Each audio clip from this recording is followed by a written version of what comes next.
కేసులు పెట్టారు చంద్రబాబు నాయుడు గారి పైన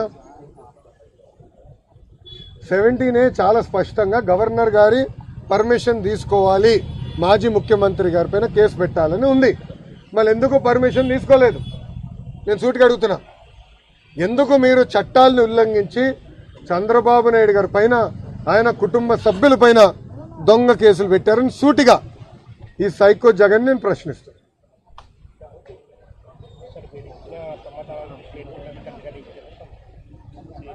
నేను సంతకాలు పెట్టలేదు, ఎలాంటి స్టేట్మెంట్లకి నేను సంతకాలు పెట్టలేదు. అది చెప్పలేదు. ఇంకా కొన్ని ప్రశ్నలు ఉన్నాయి, ఆ ప్రశ్నలు అడగాలి అని చెప్పినప్పుడు నేను ఉంటాను. ఇంకొక గంట అయినా 2 గంటలైనా నేను ఉండి అన్ని ప్రశ్నలు సమాధానం చెప్పి వెళ్తా అంటే వద్దొద్దండి మళ్ళీ మీరు రేపు రాండి అని చెప్పాను. అది దయచేసి మీరు సిఐడి అధికారులు ఇదే డోర్ నుంచి బయటకు వస్తారు, వాళ్ళని అడగవలసిందిగా కోరుతున్నాం.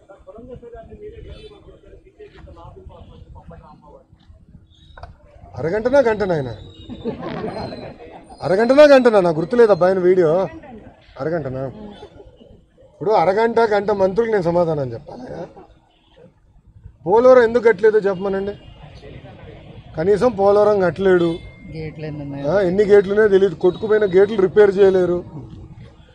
చంద్రబాబు నాయుడు గారు ఇరిగేషన్ ప్రాజెక్టులు ఖర్చు పెట్టిన దాంట్లో కనీసం 10% వీళ్ళు ఖర్చు పెట్టలే.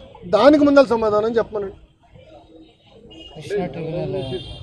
టీడీపీ క్యాడర్ అయితే వైసీపీ నాయకులు కావచ్చు, లేదా పోలీసులు కావచ్చు, అంటే యాక్టివిటీస్ కూడా మొత్తం షట్ డౌన్ లాగా అయిపోయింది.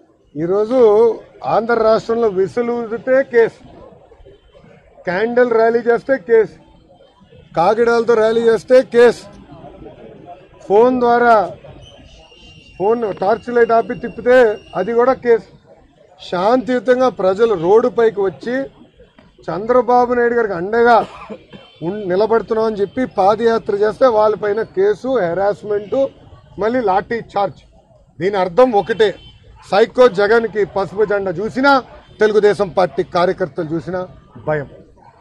అందుకే మా పైన ఇన్ని కేసులు పెట్టి వేధిస్తున్నారు. ఈ రోజుతో అంటే ఎఫ్ఐఆర్ నాకు తెలియలేదు, ఈ రోజుతో నా పైన 23 కేసులు పెట్టారు. 2019 ముందల నా పైన ఉన్న కేసులు 0. మరి దాని అర్థం ఏంటి? కీలక నేతలు మొత్తాన్ని కూడా అరెస్ట్ చేసి ఒక ప్రణాళిక అధికార పార్టీ చేస్తుందనే విమర్శలు వస్తా ఉన్నాయి. ఏంటి, ఎలా ఎదుర్కోబోతున్నారు, పరిస్థితి ఎలా ఉంది? అయ్యా, తెలుగుదేశం పార్టీ కార్యకర్తల పార్టీ ఈరోజు చంద్రబాబు నాయుడు గారిని జ్యుడిషియల్ రిమాండ్కి పంపించినా ఎక్కడా తెలుగుదేశం పార్టీ కార్యక్రమాలు ఆగలేదు. ఇంకా ముందు ఏమో స్పీడ్లో మేము పరిగెడతాం. సార్ నర్లోకేష్ గారు నిన్న సీఎం అందరూ ప్రతినిధులతో సమావేశం పెట్టి ఎన్నికలకు సిద్ధం కావాలని పిలిపించారు. మీరు కోర్టులు కేసులు అంటూ వెనకబడిపోతున్నారు ఆందోళన ఎన్నికలకు సంబంధించి. ఎవరిలో ఉంది? వైకాపాలో ఉంది. తెలుగుదేశం పార్టీలో ఎలాంటి ఆందోళన లేదు, అందరం సమిష్టిగా పనిచేస్తున్నాం. ఓటర్ లిస్ట్ దగ్గర నుంచి క్యాండిడేట్లు నిర్ణయించే వరకు అన్ని తెలుగుదేశం పార్టీలో మాకున్న బాధ్యతలు మేము నిర్వహిస్తాం. అంటే ఇప్పుడు టీడీపీ అధినేత చంద్రబాబు జైలు పంపించారు, నెక్స్ట్ టార్గెట్ నారా లోకేష్ గారు అని ఎవరన్నారు? ఈ ముగ్గురా?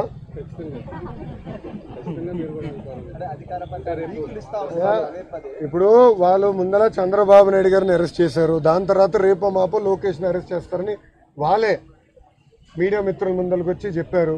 దాంట్లో కొంతమంది మంత్రులు బ్రహ్మణిని కూడా అరెస్ట్ చేస్తాము, భువనేశ్వరి గారిని కూడా అరెస్ట్ చేస్తామని చెప్తాం జరిగింది. ఇది ప్రజలందరూ చూశారు. గత 31 రోజులుగా ఎలాంటి తమాషా ఆడారో ప్రజలందరూ కూడా చూశారు. ఇన్ఫాక్ట్ నేను సిఐడి అధికారులు అడిగా, ఎందుకు మీరు ఈ 3 ఛానల్స్కి సెలెక్టివ్ లీక్స్ ఇచ్చారు? నేను 50 అశోక రోడ్లో మీటింగ్లను నిర్వహిస్తున్నానని అందరూ తెలిసిన విషయం, మీడియా మిత్రులతో సహా. నేను అక్కడ ఉంటే లోకేష్ దొరకలేదు, సిఐడిఓలు వచ్చారు, మేము ఎత్తుకుతున్నామని ఎందుకు మీరు చెప్పారు అని అడిగా. అప్పుడు వాళ్ళు ఒకటే చెప్పారు, మేము చెప్పలేదు. అంటే ఈ 3 ఛానల్స్కి మేము చెప్పలేదు, వాళ్ళు ఎందుకు ఆ వార్త రాశారో మాకు తెలియదు అని వాళ్ళే చెప్పారు. సో వాళ్ళు చెప్పలేదో నేను దొంగ వార్తలు ఈ 3 ఛానల్స్ రాసినాయో ముందు అన్నీ తేల్చుకోవాల్సిన బాధ్యత మా పైన ఉంది, మేము తేల్చుకోవాలి. ఏం సాక్షి, ఎనీ క్వశ్చన్స్? ఏడు సాక్షి అవుతుంది, ఏడు కంపట్లా. సతీష్ ఎక్కడుందమ్మా? Any question? ఎడా ఏ చేయగొడతట్లేదా? వెనక్కి వెళ్ళిపోయావా? ఓకేమ్మా, ఎనీ క్వశ్చన్స్ ఇంకేనా? ఓకేనా? థ్యాంక్ యూ అమ్మా, జై హింద్. Thank you.